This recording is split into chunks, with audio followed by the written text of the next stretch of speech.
আর এবার স্কুলে কাউন্সিলরের দাদাগিরির ছবি দেখাবো আপনাদের। ভারপ্রাপ্ত প্রধান শিক্ষককে হেনস্থার অভিযোগ উঠছে কাউন্সিলরের বিরুদ্ধে। শুনুন কি অভিযোগ। আমার স্কুলটা 8 নম্বর ওয়ার্ডে। ওই ওয়ার্ডের কাউন্সিলর জয়দীপ দত্ত উনি আমার অফিস রুমে আসেন এবং এসে আমাকে একটা ছবি দেখান। তাতে কিছু ভাত পড়েছিল চিন কাগজের ওপর, বেশ নোংরাই ছিল জায়গাটা। কুকুরকে খাওয়ানোর জন্য আমার মাসি, কাজের মাসি সকালবেলা গিয়ে ওই অঞ্চলের সমস্ত কুকুরকে খেতে দেয়। উনি একটাই কথা বললেন যে 8 নম্বর ওয়ার্ডে কোনো কুকুরকে আমি খেতে দিই না, আপনিও খেতে দেবেন না। দিদিমণির সামনেই বলেছেন, আমার গ্রুপ ডি স্টাফ ছিলেন তার সামনেই বলেছেন এবং আমার ছাত্রীরা ছিল তাদের সামনে এই ধরনের কথা বলেছেন। তো টোনিংটা এবং ওনার গলার ভয়েসটা, এটা আমি খুব অপমানিত হয়েছি। রানাঘাটের স্কুলে ঘটেছে এই দাদাগিরির ঘটনা, অভিযোগ করছেন প্রধান শিক্ষিকা। কথা বলবো রঞ্জিতের সঙ্গে। রঞ্জিত, এরপর কি কোনো ব্যবস্থা নেওয়া হয়েছে কাউন্সিলরের বিরুদ্ধে? কোনো রকম অভিযোগ দায়ের হয়েছে? ইতিমধ্যে কাউন্সিলর সমস্ত অভিযোগ অস্বীকার করেছে এবং পৌরসভার যিনি পুর প্রধান রয়েছে তার কাছেও বিষয়টি লিখিতভাবে জানিয়েছিলেন প্রধান শিক্ষিকা। পাশাপাশি থানাতেও জানিয়েছিলেন বিষয়টি নিয়ে ইতিমধ্যেই দুপক্ষের মধ্যে কথা হয়েছে। তবে এখনো পর্যন্ত কাউন্সিলর যেটা বক্তব্য, কোন রকম এই ধরনের ঘটনা ঘটেনি, শুধুমাত্র রাস্তা নোংরা করে রাখা হয়েছিল সেই অভিযোগ জানাতে তিনি গিয়েছিলেন। ফলে পৌরসভা প্রধানের একই দাবি যে তিনিও কিন্তু প্রধান শিক্ষিকার সাথে কথা বলেছেন। তবে এখনো পর্যন্ত অভিযোগ হয়েছে, তবে কোনো ব্যবস্থা প্রশাসনিকভাবে নেওয়া হলো। পৌরসভাগতভাবে কিন্তু বিষয়টি নিয়ে ভাবনা চিন্তা শুরু হয়েছে। ধন্যবাদ। প্রথমত জানাই, ওনার সাথে আমার কোনো বাকবিতণ্ডার কিছু হয়নি। আমি ওনাকে ভদ্রভাবে সঠিক ভাষায় জানিয়েছি উনি যে খাবারগুলো দেন প্রথমত একটা জোনের মধ্যে দিলে ভালো হয়, 1 নম্বর। আর দ্বিতীয়ত উনি যে পলিথিনটা ইউজ করেন, পলিথিন মেনলি ওনাকে বলতে গেছি যে পলিথিনে আপনি খাবার দেবেন না। তো সেইটা নিয়েই মেনলি একটু কথাবার্তার মধ্যে হয়েছে। আদারওয়াইজ আর কিছুই না। ওনাকে বলেছি খাবার দিন আপনি কুকুরকে। আমি পরিচ্ছন্নতার দায়িত্ব যখন নিয়েছি, 8 নম্বর ওয়ার্ডকে পরিষ্কার রাখার দায়িত্ব আমার। তো সেটাকে সঠিকভাবে মেনটেন করলে ভালো হয়।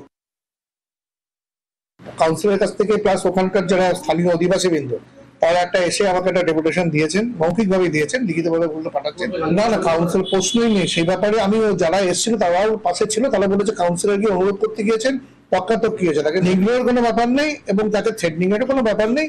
স্থানীয় মানুষজন এসে বলেছেন যে আমাদের রাস্তাঘাট অত্যন্ত নোংরা হচ্ছে, আপনারা একটু নজর দিন। সেটা কাউন্সিলরের সাথে আমি বলেছি, ম্যাডামকে আমি অনুরোধ করেছি। বাংলার বাড়ির টাকা পেয়েও ঘর তৈরিতে অনীহা। কেউ আবার বাড়ির টাকা পেয়ে জমিটাই বিক্রি করে দিয়েছেন। উত্তর দিনাজপুরের গোয়ালপুকুরে উপভোক্তাদের বোঝাতে বাড়ি বাড়ি যাচ্ছেন প্রশাসনের আধিকারিকরা। আইনি পদক্ষেপেরও হুঁশিয়ারি দেওয়া হয়েছে।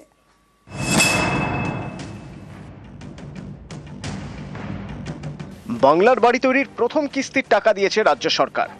টাকা পেয়েও বাড়ি তৈরির কাজই শুরু করেননি অনেকে। এক একজনের এক এক অজুহাত। এ ছবি উত্তর দিনাজপুরের গোয়ালপুকুরের।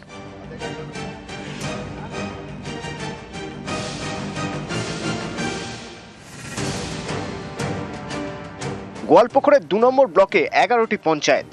বাংলা আবাস যোজনার প্রথম কিস্তির টাকা পেয়েছেন মোট 5013 জন উপভোক্তা। টাকা পাওয়ার পরও অন্তত 513 জন এখনো ঠিকমতো বাড়ির কাজই শুরু করেননি।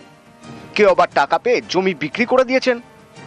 গোয়ালপুকুরের নিজামপুর 1 নম্বর গ্রাম পঞ্চায়েত এলাকায় সব থেকে বেশি অভিযোগ। ঘরের টাকা পেয়েছিলেন? হ্যাঁ পেয়েছিলাম। কত? 60,000। 60,000 পেয়েছেন। বাড়ি কেন তোলেন নাই? বাড়ি একটু লেট হয়ে গেছে। কেন? আমি তো একা মানুষ, কি করব? ঘর ভাঙতে হয়, আবার রোড আনতে হয়, বালু আনতে হয়, সিমেন্ট আনতে হয়। বাড়ি করতে আমি চলে গেছে বাহার, তখন বাড়ি করতে পারবো। আচ্ছা, মনে করবো কাল সে কাজ করবো, ইটটা আসে, বালু আসে। কাল থেকে কাজ করবেন? হ্যাঁ, কাল থেকে কাজ করবো।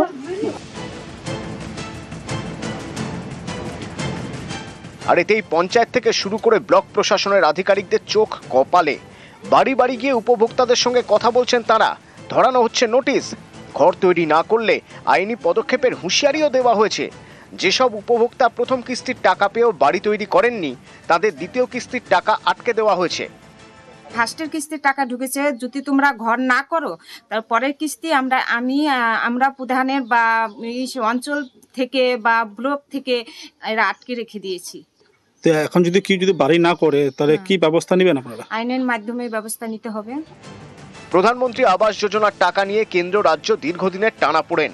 কেন্দ্রের বিরুদ্ধে বাংলাকে বঞ্চনার অভিযোগে সরব রাজ্য সরকার।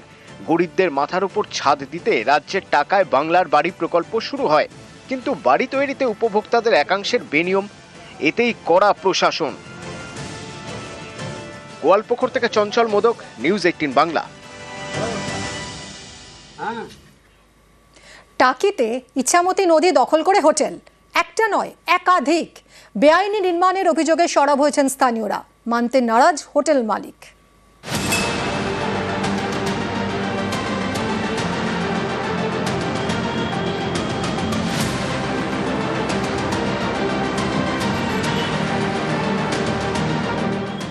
এটা ইছামতি নদী।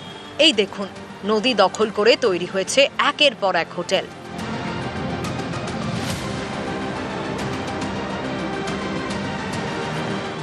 জোয়ারের জল আছড়ে পড়ে হোটেলের দেওয়ালে। উত্তর 24 পরগনার টাকি, গা ঘেঁষে বয়ে গিয়েছে ইছামতি নদী, অনেক পর্যটকের পছন্দের ডেস্টিনেশন। এমন একটি জায়গায় নদী দখল করে তৈরি হয়েছে একের পর এক হোটেল। অভিযোগ, এই হোটেল তৈরির জন্য কোনো নিয়ম মানা হয়নি, নদী থেকে নির্দিষ্ট দূরত্ব রাখা হয়নি। এর বিরুদ্ধে সরব স্থানীয়রা। প্রশাসনের বিভিন্ন দপ্তরে অভিযোগও জানানো হয়েছে। তাদের আশঙ্কা, এভাবে নদীর পার ঘেঁষে হোটেল তৈরি হওয়ায় যখন তখন বিপদ হতে পারে। এ নিয়ে কলকাতা হাইকোর্টের দ্বারস্থ হয়েছেন এক আইনজীবী।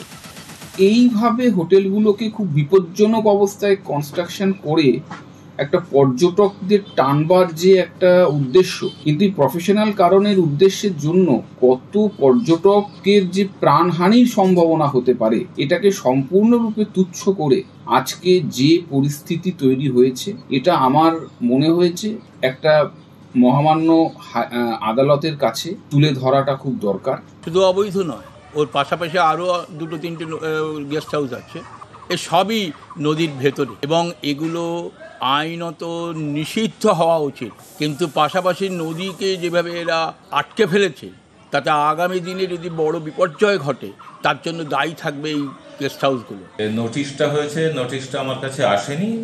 হ্যাঁ, বেশ কিছু আনঅথরাইজ সম্ভবত আছে, যেগুলো আমরা কর্তৃপক্ষের দৃষ্টিগোচর আমাদের MRN থেকে আমরা করেছি। এখন তো এগুলো অনেক আগের, কোনো ইলিগাল কনস্ট্রাকশন আমরা লিখিতভাবে কাউকে আমরা দিই। সিটি গেস্ট হাউসে আমার জমি বাস্তু, পৌরসভার পারমিশন, বিল্ডিং প্ল্যান সব কিছু নিয়েই করা হয়েছে।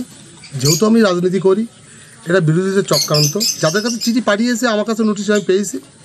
প্রশাসন আমাকে ডাকলে আমি নিশ্চয়ই তার নথিপত্র দেখাবো। বৃহস্পতিবার সকাল থেকে ইছামতি দখল করে হোটেল নির্মাণের খবর দেখায় নিউজ 18 বাংলা। এরপরেই পদক্ষেপ। আধিকারিকদের থেকে রিপোর্ট তলব করেন সেচমন্ত্রী মানস ভূঁইয়া। টাকি থেকে অনুপম সাহা, নিউজ 18 বাংলা। 14 বছর পর হাওড়ার বাঁকড়ার 3 নম্বর পঞ্চায়েত এলাকার বাসিন্দারা পাচ্ছেন নতুন রাস্তা। রাস্তা সংস্কারে উদ্যোগী ডোমজুর পঞ্চায়েত সমিতি। রাস্তা যেন মরণ ফাঁদ, বৃষ্টি হলেই জলমগ্ন, দুর্ঘটনা যেন নিত্যদিনের সঙ্গী। একটা দুটো নয়, 14 বছর ধরে এই রাস্তায় নাভিশ্বাস। তবে এই ছবিরই এবার বদল। হাওড়ার বাঁকড়ার 3 নম্বর পঞ্চায়েত এলাকায় রাস্তা সারাই হচ্ছে। ডোমজুর পঞ্চায়েত সমিতির উদ্যোগে রাস্তা মেরামতি হচ্ছে। 25 লক্ষ টাকা খরচে 1 কিলোমিটার রাস্তা সংস্কার হবে। এই রাস্তা দিয়ে 16 নম্বর জাতীয় সড়কে পৌঁছে যাওয়া যায়। হাওড়া আমতা রোডে যেতেও এই রাস্তাই ভরসা। বাঁকড়া 3 নম্বর হাসপাতাল রোড নতুনভাবে তৈরি হওয়ায় খুশি বাসিন্দারা। অনেক রকম টোটো ফোটো সব উল্টে গেছে, অনেক রকম মানুষের অসুবিধা হতো। তার জন্য একটা স্টেটমেন্ট নেওয়ার পরে সরকার একটা জায়গা দাঁড়িয়ে একটা রাস্তা করে দিয়ে, এটা খুবই খুশি আমরা। এত সুন্দর হয়েছে, এত বছর পর হয়েছে, তো একটা ভালো কাজ হয়েছে। মানুষ পড়ে যাচ্ছে, টোটোওয়ালা পড়ে যাচ্ছে, ভ্যান পড়ে যাচ্ছে।